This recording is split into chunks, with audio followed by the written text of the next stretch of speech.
70% pour 100%. 70% pour 100%. La joie qui bat au royaume du bonhomme hiver. Écoutez les clochettes du joyeux C'est pas les paroles, temps des fêtes. Annonçant la joie pour chaque cœur qui bat au royaume du bonhomme hiver. Bravo. Oh! Et pour la première fois, c'est Anne-Marie Tappe, mesdames, messieurs. De quoi qu'on va parler?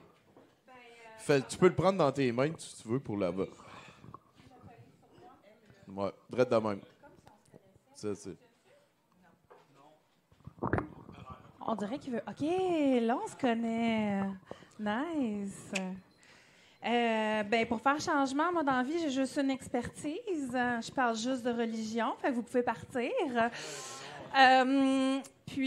Pour les experts qui pourraient nous écouter, j'ai coécrit ça avec Jacques Suède. Fait que les bouts que vous trouvez pas drôles, c'était lui. Puis les parties qui font pas professionnels, c'était lui. Le reste, c'était moi. C'est bon, hein? Comme ça, je me bâcle les fesses pour une fois. J'ai appris avec le temps. Bienvenue au spécial de Naël.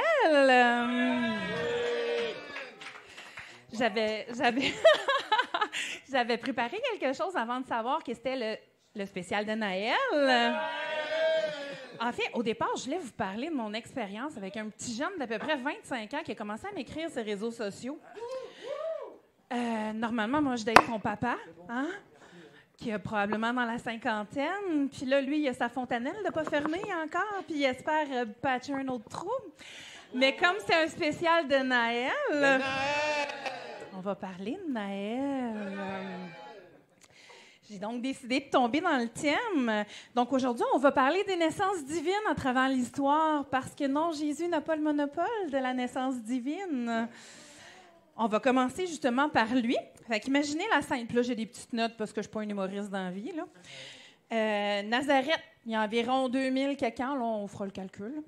Marie, une jeune femme mineure, est en train de faire sa lessive quand soudain, une lumière aveuglante apparaît. C'est l'ange Gabriel qui débarque. Il arrive un peu comme un Patrick qui arrive avec sa Honda Civic montée avec un aileron sport en arrière, là. Ceux qui ont ri, on connaît votre âge maintenant. Gabriel, il a de l'air un peu gêné, il éclaircit sa gorge, il fait comme « Salut Marie, j'ai une nouvelle pour toi. » Ben là, c'est quoi, j'ai-tu gagné à la loterie, quelque chose? Pas exactement, tu vas avoir un bébé. Mais là, c'est parce que je suis vierge, c'est un petit détail. Ben justement, là, Gabriel, il regarde avec un petit clin d'œil, il fait « C'est là que ça devient intéressant. » Bon, ben attends, tu veux dire que je vais être enceinte sans avoir... Ben exactement, c'est ça qu'on appelle l'Immaculée Conception. Pas de tache, pas de trace, rien que du propre. Là, Marie, un peu paniquée, mais comment je vais dire ça à Joseph? Mon Dieu, il ne me croira jamais, mon Dieu, il va penser que Gabriel... Puis là, inquiète-toi pas, on va y envoyer un rêve explicatif. C'est comme notre version céleste du texto. Puis là, ben, où c'est que je vais accoucher, moi, à l'hôpital? Non, ça serait trop simple. On a prévu une petite étape à Bethléem, tu sais, pour garder les choses terre à terre. Tu sais, ça va être un homme du peuple. Fait que là, ben, Marie, elle soupire, elle dit, bon, ben, good. J'imagine qu'il va falloir que j'y aille à dos down en plus. Ah, t'as tout compris. Il n'y a rien de tel qu'un petit road trip de 150 km à dos down pour se préparer le bassin à l'accouchement. Fait que là, si je résume, maintenant, il y a un d'autre qui se nommait Gabriel qui a visité Marie alors qu'elle était seule. Et quelque temps après, il est allé voir son chum à Marie pour le narguer en lui disant « Ah, elle va être enceinte, elle porte un bébé. » Fait que là, Jésus, il est né d'une vierge, dans un étable, entouré d'animaux, répondant à une prophétie. Mais attendez, si ce scénario-là vous semble familier, ça se peut, parce qu'on l'a entendu déjà dans l'histoire. Dans l'Égypte ancienne, mon Dieu, que j'ai de l'air professionnel, en disant dans l'Égypte ancienne. C'est Horus, hein? Ben oui, que c'est Horus. Oh, ouais, le dieu faucon égyptien. Lui aussi, il est né d'une vierge, Isis. Mais au lieu d'une étable, il est né dans un marais du delta du Nil. Fait que, au lieu d'être un âne puis un bœuf, ben, c'était des crocodiles et des hippopotames. C'est un peu plus exotique. Ça tue un peu plus. je Ça pense. doit sentir la même affaire, par exemple. Hein? Un peu le renfermé, Probablement. un peu le caca, un peu tout ça. Probablement. Dans Grèce antique, ben, il y a Persée, qui est né d'une vierge, Danaé, après que Zeus l'ait visité sous la forme d'une pluie d'or. Encore quelque chose qui brille puis qui descend du ciel. Apparemment, Zeus, c'était un dieu qui aimait les entrées spectaculaires. Pas de mangeoire ici, mais une tour en bronze. C'est comme une naissance en cage dorée. En Inde, il y a Krishna, une incarnation de Vishnu, qui est né d'une mère vierge, Devaki, dans une prison. Vous voyez, même les dieux, ils échappent pas aux problèmes en immobilier. Ils n'ont plus de place où accoucher. Les histoires miraculeuses, on les voit partout. En Chine, le premier empereur jaune serait né après que sa mère a été illuminée par une lumière brillante venant du ciel. Boum! Lumière divine de Gabriel.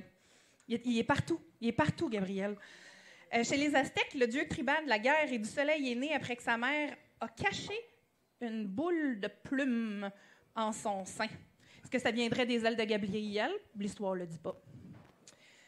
Même Bouddha, il y a eu une naissance particulière qui est sortie du flanc de sa mère. C'est la pire histoire de césarienne de la vie. C'est assez particulier. Fait que, tu sais, on peut dire, en gros, que les humains adorent les histoires de naissance miraculeuses. C'est comme si on disait, plus c'est compliqué de naître, plus tu vas être important. Mes salutations aux personnes qui gagnent le concours de racontage du pire accouchement ever jamais vécu dans une salle d'attente, alors que c'est pas sollicité d'avoir tous les détails qu'elle a fendu jusqu'à... Puis, ben, si ça t'a pris 27 heures à accoucher, félicitations, t'as probablement accouché d'un petit cri.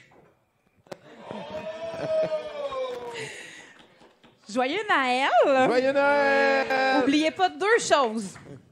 Que votre naissance soit miraculeuse ou pas, vous êtes tous spéciaux, surtout pour les impôts de Noël.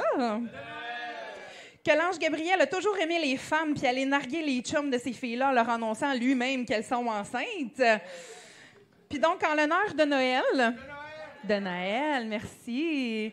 J'ai une petite prière laïque ensemble. D'ailleurs, c'est sur un aimant que j'ai sur mon frigo, fait que vous pouvez vous recueillir si vous le voulez. Dieu, toi qui peux tout, si tu ne veux pas me rendre mince, fais en sorte que mes amis aient l'air gros. Buvez tous, mangez tous! Merci beaucoup, Anne-Marie. Toi, comment ça va, ce dossier-là, la foi? La foi? Ouais? Moi, je suis un chrétien athée. C'est pratique. Ouais, genre chrétien culturel. Oui, parce que, bon, Jésus-Christ, il est pas mal, quoi. Au niveau principe, je trouve qu'il est cool. 70% pour 100%.